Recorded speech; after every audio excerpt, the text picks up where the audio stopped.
मुख्यमंत्री भजनलाल शर्मा ने शनिवार को डूंगरपुर में राज्य स्तरीय जनजातीय गौरव दिवस समारोह को संबोधित किया। इस दौरान उन्होंने 87 करोड़ रुपए के विकास कार्यों का लोकार्पण एवं शिलान्यास किया तथा किसानों को महत्वपूर्ण योजनाओं के तहत अनुदान राशि डीबीटी की। उन्होंने युवाओं के लिए कौशल प्रशिक्षण कार्यक्रम, 3 जिलों में RACIT कोर्स एवं छात्राओं के लिए आवासीय बैच का शुभारंभ किया। साथ ही छात्र छात्राओं के लिए पोशाक व स्टेशनरी की राशि का हस्तांतरण भी किया। उन्होंने जनजाति योजना एवं साहित्य से संबंधित 2 पत्रिकाओं का विमोचन किया तथा उत्कृष्ट कार्यों एवं शैक्षणिक उपलब्धियों के लिए विभिन्न प्रतिभाओं को जनजाति गौरव सम्मान एवं जनजाति प्रतिभा सम्मान प्रदान किया। गुजरात के डेडियापाड़ा में प्रधानमंत्री नरेंद्र मोदी की गरिमामय उपस्थिति में आयोजित हुए जनजाति गौरव दिवस कार्यक्रम में मुख्यमंत्री शर्मा VC के माध्यम से जुड़े और प्रधानमंत्री के संबोधन को सुना।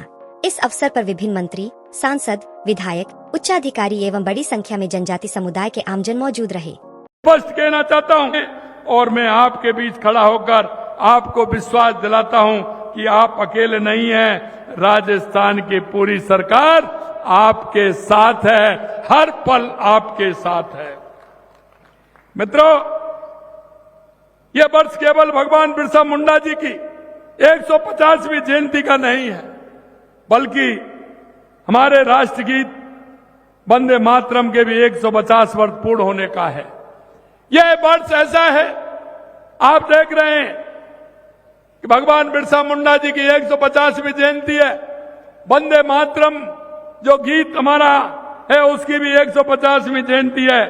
बंकिम चंद्र चट्टोपाध्याय की रचना सिर्फ गीत नहीं बल्कि हमारी राष्ट्रभक्ति की आत्मा है। यह गीत था जिसने स्वतंत्रता संग्राम के प्रत्येक सेनानी के हृदय में जोश और आस्था की ज्वाला प्रज्वलित की।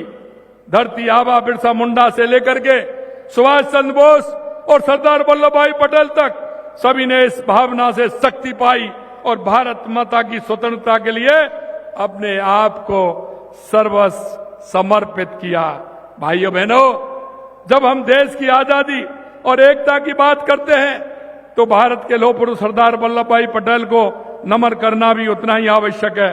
सरदार पटेल जी ने जिस दूरदृष्टि से, अदम्य साहस से देश की 562 रियासतों को एकीकरण कर देश की एकता और अखंडता बनाने का काम किया, उनके नेतृत्व में भारत केवल राजनीतिक रूप से नहीं बल्कि भावनात्मक रूप से भी एक राष्ट्र बना है। उनकी वही एकता की भावना आज धरती आबा बिरसा मुंडा जी के आदिवासी स्वाभिमान के संदेश से जुड़कर एक भारत श्रेष्ठ भारत के संकल्प को सशक्त बनाती है। साथियों, 15 नवंबर 1875 को झारखंड के उलुहाती गांव में जन्मे भगवान बिरसा मुंडा जी ने अल्प आयु में ही अन्याय और शोषण के विरुद्ध संघर्ष का बिगुल बजा दिया। सामाजिक असमानता और अंग्रेजों की हुकूमत के अत्याचार ने उनके अंतर्मन को विद्रोह से भर दिया।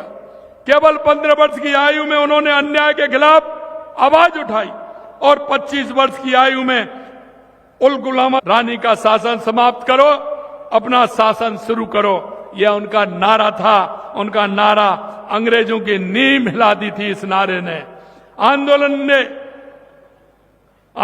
ने देखते ही देखते पूरे संथाल, परगना और छोटा नागपुर में क्रांति का रूप ले लिया, जिससे अंग्रेजी हुकूमत की नींव हिल गई थी। इस आंदोलन से अंग्रेज इतने डर गए कि उन्हें छोटा नागपुर काश्तकारी अधिनियम 1908 लाना पड़ा था। भगवान बिरसा मुंडा केवल एक स्वतंत्रता सेना ही नहीं, एक महान समाज सुधारक भी थे। उन्होंने जनजातियों को नशाखोरी, जातीय संघर्ष जैसी बुराइयों को त्यागने और लोगों को एकजुट रहने, सत्य के मार्ग पर चलने और ईश्वर की उपासना के लिए प्रेरित किया। उनकी विरासत आज भी जनजाति समाज के दिलों में जीवित है।